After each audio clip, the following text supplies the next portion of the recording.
오늘 우리에게 주시는 하나님 말씀은 열왕기하 15장 13절로 26절입니다.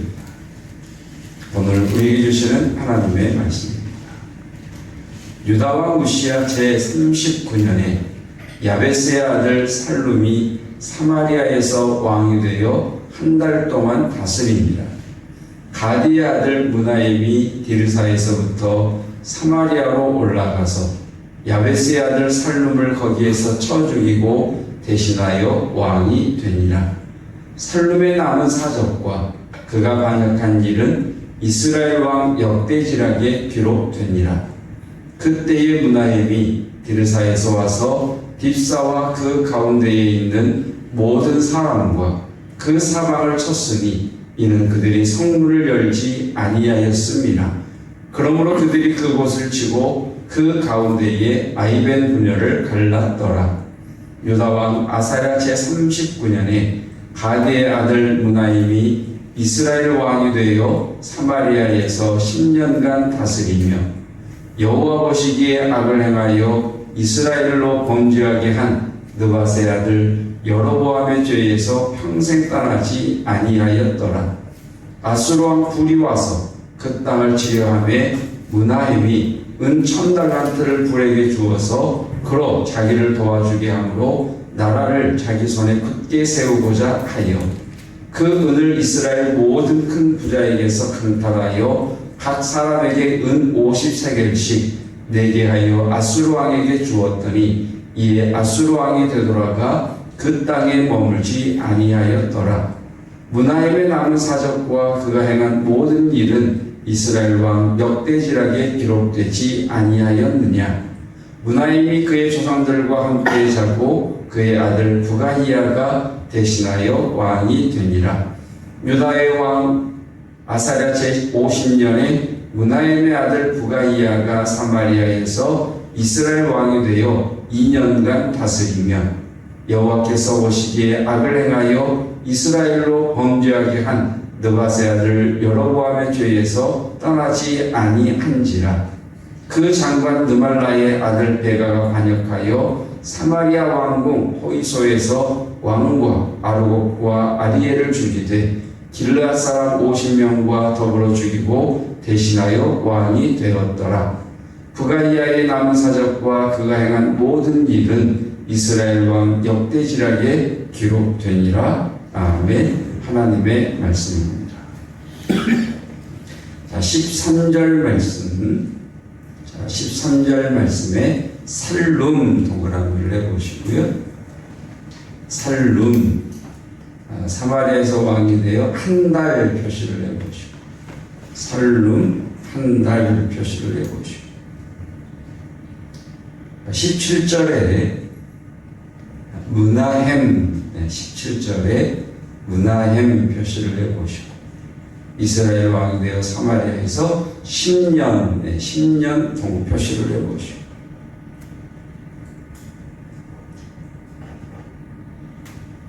23절에 23절 부가히야, 부가히야 동그라미를 표시를 해보시고 사마리아에서 이스라엘 왕이 되어 2년 표시를 해보시고. 네, 동그라미 표시된 것만 한번 읽어볼까요? 시작. 살룸 한 달, 무나임 10년, 부가히야 2년. 네. 오늘 본문 말씀에서는 살룸, 무나임, 부가히야, 베가 이렇게 나오는데 그냥 세 명을 이렇게 생각을 하시면 되겠습니다. 살룸 한 달짜리, 무나임 10년짜리, 부가히야 2년짜리 이렇게 생각을 하시면 되겠고요. 자, 왕들의 이름과 통치 기간입니다. 살룸은 에게 6개월, 무나임은 그래도 10년 괜찮네. 부가히야 애매하게 2년, 이게 왕이 된 거야 만 거야. 6개월, 한 달, 10년, 2년. 자, 그런데 성경은 이들이 몇 년 동안 왕을 했느냐 몇 년 동안 통치했느냐를 집중해서 말씀하지 아니하시고 이들이 어떤 길을 걸었느냐에 대해서 말씀을 하십니다. 18절 말씀, 18절 말씀 함께 읽겠습니다. 여호와 보시기에 악을 행하여 이스라엘로 범죄하게 한 느밧의 아들 여로보암의 죄에서 평생 떠나지 아니하였더라. 23절 말씀도 한번, 24절 말씀도 한번 읽어봅시다. 시작. 여호와께서 보시기에 악을 행하여 이스라엘로 범죄하게 한 느밧의 아들 여로보암의 죄에서 떠나지 아니한지라. 살룸 한 달, 므나헴 10년, 부가이야 2년.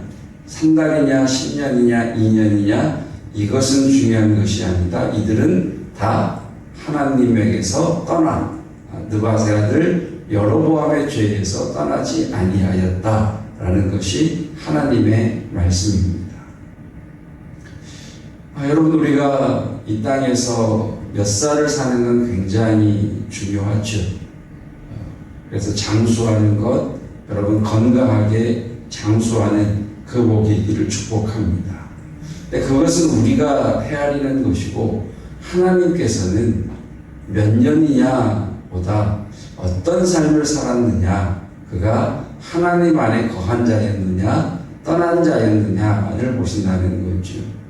자, 이 왕들이 이름도 생소한 살름, 므나헴, 부가이야, 베가, 스가랴, 호세야, 선지자인지 왕의 이름인지 그 이름이 그 이름 같고 이 이름이 이 이름 같은, 그리고 내일까지 또 계속해서 도대체 뭘 묵상하라고 이 말씀은 오늘 우리에게 주셨나 싶을 정도로 사람의 왕들의 이름이 계속 반복 나오는데, 당시 선지했던 호세아 선지자는 이렇게 이야기를 합니다. 이스라엘이 이미 하나님을 버렸다. 그래서 원수가 따라갈 것이다. 여러분, 하나님 안에 거하심으로 복이 따라가고 사람이 따라가고 돈이 따라가는 인생 되시기를 축복합니다. 하나님을 버리니 원수가 그를 따른다는 거죠. 4절, 그들이 왕들을 세웠으나 뭐라고 말씀하십니까? 내게서 난 것이 아니며 그들이 지도자를 세웠으나 내가 모르는 바다, 이렇게 말씀하십니다. 그러니까 살룸 한 달, 므나헴 10년, 베가 2년, 그들이 몇 년 했는지 난 관심 없다. 왜? 내게서 나간 자가 아니고 내가 세운 자가 아니다 라고 말씀하십니다. 여러분, 이 말씀을 우리가 이렇게 적용했으면 좋겠습니다. 저는 목사고 여러분은 장로요, 안수집사요, 권사요, 성도요, 집사요, 또 하나님의 부름받은 이들입니다. 하나님이 나를 목사로 세우셨다고, 하나님이 나를 장로로, 권사로, 안수집사로 세우셨다고 말할 수 있으시겠습니까? 공동회의를 통해서 성도들의 뜻을 모아 법이 요구하는 그 숫자를 세워 내가 직분자가 되고,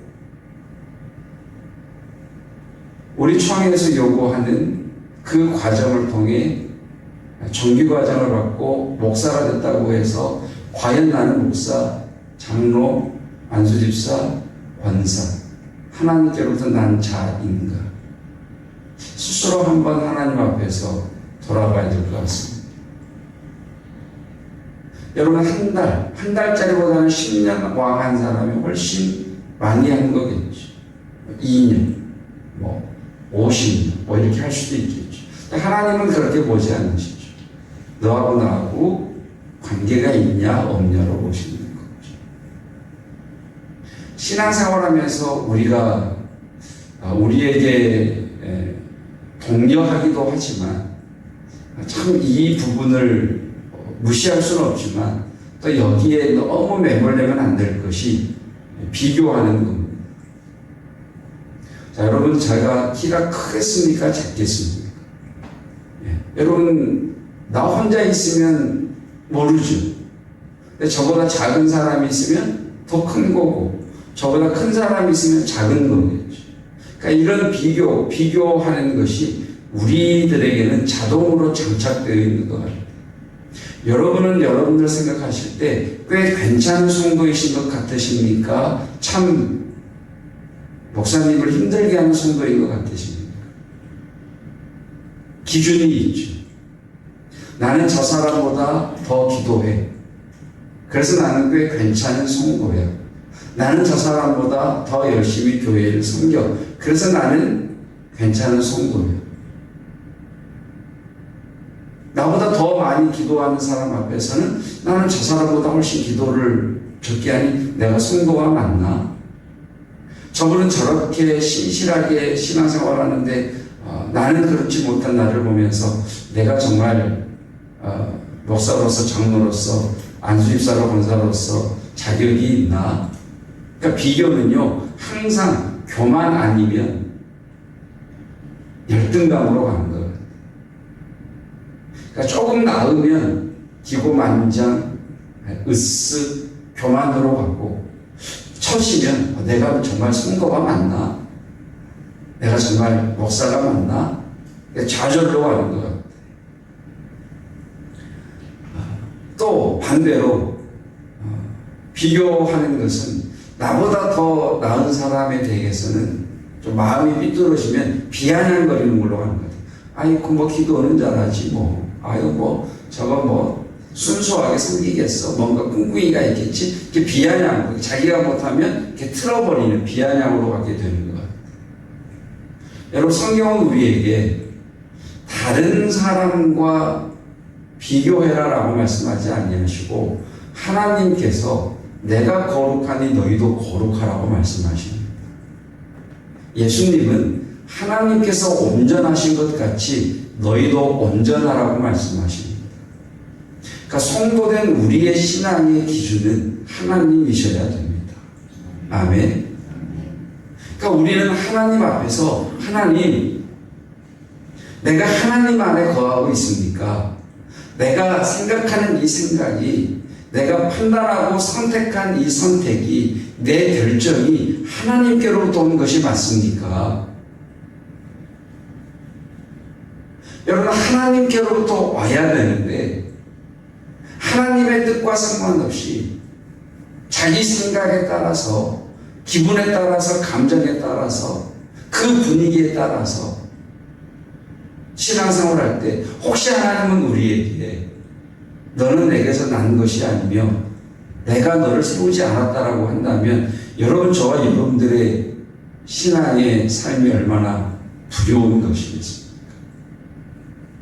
여러분 하나님을 기준으로 삼으시고 하나님의 간섭하심, 하나님의 개입하심을 소망하시기를 축복합니다.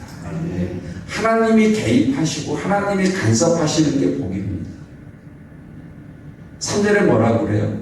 너희가 나의 간섭과 나의 개입을 버리니 내가 어떻게 너희 인생에 너희를 보호해주고 이끌어줄 수 있겠냐? 너희가 나를 버렸는데. 그러니 당연히 주변에 있는 원수가 너희를 쫓아가지 않겠냐? 하나님의 간섭, 하나님의 개입하심, 하나님의 은혜, 그 하나님의 동행하심을 구할 때 하나님 우리를 지키시고 보호하시고 복을 따라가게 하시는 하나님이십니다. 과연 나는 나의 신앙의 초점은 옆에 있는 성도인가 다른 교회인가 하나님이십니다.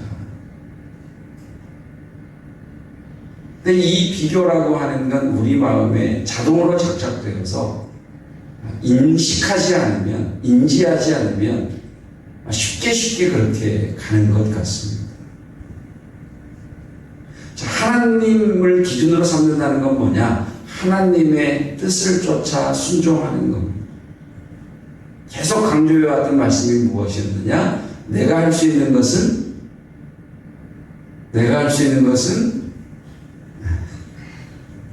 내가 할 수 있는 것은 순종하고 할 수 없는 것은 신뢰하자. 자, 하나님께서, 예수님께서, 하나님께서 하죠. 하나님께서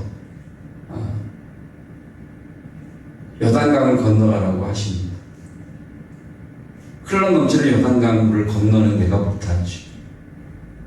그런데 그 가상자리에 발을 내딛는 건 내가 할 수 있는 거죠. 내가 하나님의 말씀을 순종하여 그 가상자리에 발을 담그자 홍해가 갈라지고 요단강물이 멈춰 서서 뒤로 물러납니다. 하나님은 우리에게 명령하실 때 우리가 생각할 때 불가능한 것, 안 될 것 같은 것도 명령하십니다. 그것은 하나님의 약속이에요. 내가 이루겠다. 너는 지금 네 자리에서 할 수 있는 순종을 해라. 여러분, 하나님께서는 병든 자를 치유하기를 원하시고 회복시키기를 원하십니다. 다시 한번, 여러분, 하나님은 병든 자를 치유하시고 회복시키기를 원하십니다. 우리가 할 수 있습니까? 못하죠. 할 수 있는 건 뭐죠? 그들을 위해 기도하는 거죠. 내가 하는 몫이죠. 하나님께서 이루시겠다고 하는 그 말씀을 신뢰함으로 하나님 안에 있는 나는 하나님께서 이루실 것을 믿고 내가 할 몫은 기도하는 거죠. 근데 기도도 안 하면 하나님, 내가 어떻게 그 사람을 일으킵니까? 내가 기도한다고 병이 치유되고, 하나님, 내가 기도한다고 끊어진 것들이 이어지고 하겠습니까? 아니요, 그건 하나님이 하십니다. 우리가 해야 될 몫은요, 그 말씀 이루실 것을 믿고 한 걸음 내딛는 거죠. 여러분, 하나님 안에 하나님과 함께 동행하시고 동행하시는 복된 저와 여러분 되시기를 주님의 이름으로 축복합니다. 지금 함께 합심하여 기도하겠습니다. 자, 첫 번째 기도 제목. 성령 하나님, 나를 조명하여 주셔서 정말 내가 하나님 뜻 안에서 행하고 있는 목사인지 직분자인지 성령 하나님 두려움으로 이 사명 감당하게 하여 주시옵소서. 이름만 직분자가 아니라 하나님 행동이 따라가고 순종이 따라가는 직분자들에게 하옵소서. 우리 주여 한번 부르짖고 합심하여 기도하겠습니다. 주여! 살아계신 아버지 하나님께서는 저를 하나님의 몸된 교회의 목사로, 또 담임 목사로, 위임 목사로, 당회장으로 세워주셨습니다. 하나님 아버지, 내가 목사인 것은 나로 말미암은 것입니까? 하나님께로부터 말미암은 것입니까? 하나님께서 세우지 아니하셨는데 하나님 서 있다면 얼마나 성도도 힘들고 교회도 버거울 수 있겠습니까? 하나님 성도된 나는 장로요, 안수집사요, 권사로 부름받은 나는 정말 사람들이 하나님 공동회를 통해서 세움받았는데 하나님 세움받은 이후에 나는 직분자로서 그 사명을 온전히 감당하고 있습니까? 직분자답게 하나님 삶을 살고 있습니까? 아니면 하나님 그 직분과 상관없이 내 마음대로 내 감정을 따라 내 기분을 따라 하나님 신앙생활을 하고 있는 것입니까? 선을 버림으로 하나님을 버림으로 악이 따라온 것처럼 하나님과 관계없는 하나님 목사, 하나님과 관계없는 직분자가 아니라 하나님 안에 거하는 자 되게 하여 주시옵소서. 연합해서 기도하겠습니다. 하나님, 여러분 아프신 분들은 본인 아프신 부위를 위해서 기도하시고, 그렇지 않으신 분들은 가족이든 성도든 떠오른 사람이 있거든 여러분 치유하여 주옵소서. 하나님, 고치시는 분은 하나님이십니다. 의사는 치료하고 고치시는 분은 하나님이시다. 성도는 기도하고 고치시는 분은 하나님이시다. 하나님 치유하여 주시옵소서. 찾아가셔서 하나님의 사랑을 부어 주시옵소서. 우리 주여 한번 드리고 기도하겠습니다. 주여! 하나님은 여호와 라파 치유의 하나님이십니다. 예수 그리스도께서는 병든 자를 명령하여 선포하여 치유하셨고, 바울과 야고보는 하나님 우리에게 교회가 병든 자를 위하여 기도하더라 라고 말씀하시므로 우리는 또한 병든 자를 위하여 기도해야 될 사명이 있음을 고백합니다. 하나님, 치료는 의사가 하지만 고치시는 것은 하나님이 하십니다. 하나님, 기도는 우리가 하지만 고치시는 분은 여호와이십니다. 그 말씀을 믿고 주님 주신 말씀을 따라 주님 순종의 기도를 드리기 시작합니다. 주님, 치유하여 주옵소서. 예수의 보혈로 육체의 생명을 갉아먹는 모든 암의 근원에 된 것들은 떠나갈지어다. 소멸될지어다. 끊어지고 찢어진 인대는 붙으며 갈라진 뼈는 합해질지어다. 고장난 그 육체의 모든 기관과 그 마음들은 예수 그리스도의 이름으로 치유될지어다. 하나님 아버지, 믿음으로 기도할 때에 치유의 역사가 경험되어지고 하시고 아버지 하나님 회복된 은혜가 있게 하여 주시옵소서. 우리 인도네시아 단기 선교를 위해서 기도하겠습니다. 틀림없이 하나님의 뜻이 있음을 고백합니다. 우리 하원이가 선교팀에서 인대가 찢어지고 미세월줄로 인해서 함께하지 못해서 6명의 선교팀이 가게 되고, 또 전체에 있어서 항공권, 숙박, 그리고 가서 맡은 일들 여러 가지가 하나님 계획에서 틀어지게 되는데, 여기에도 하나님의 선하신 뜻이 있음을 고백합니다. 하나님과 이어진 선교되게 하시고 하나님의 임재가 경험되어지는 선교되게 하옵소서. 보내는 자로서 내 몫을 다하는 사명자의 삶을 살게 하옵소서. 우리 주여 한번 부르시고 기도하겠습니다. 주여! 하나님, 7월 30일 구신 저녁 이제 파송 예배와 공항으로의 출발, 그리고 인도네시아로의 하는 긴 여정, 그리고 인도네시아에서의 여정, 8월 9일 이른 아침 도착하는 여정까지 신이 하나님께서 동행하시고 하나님의 손 아래에 거하는 선교되게 하옵소서. 하나님 아버지, 우리의 뜻대로 계획대로 되지 않고 틀어질 때가 하나님의 인도하심에 더 민감할 때입니다. 하나님 아버지, 이끄시는 하나님의 선하신 손길을 보게 하여 주시어서 모든 것을 합력하여 선을 이루시는 하나님의 이름을 높이며 영광 올려드리게 하옵소서. 하나님, 내가 직분자라는 것이 두려움으로 다가오게 해주십시오. 하나님께서 내게 맡기신 이 무거운 직분을 잘 감당하지 못한다면 하나님 앞에 어떻게 설까 두려움을 갖게 하시사 겸손하게 하시고 하나님의 온전하심 같이 나의 온전함을 추구하게 하시며 주님 안에서 행하는 자 되게 하여 주시사 끊임없는 비교가 아니라 하나님 안에서 사명을 감당하는 직분자 되기를 원합니다. 내가 예수 그리스도의 이름을 명하노니 모든 병든 자는 치유될지어다. 회복될지어다. 예수 그리스도의 은혜와 하나님의 사랑하심과 성령 하나님이 함께 하시는 은혜가 주님 안에 거하며 주님께서 온전하신 같이 온전한 자 되기를 갈망하는 하나님의 사람들 위 항상 함께 하시기를 축원하옵나이다. 아멘.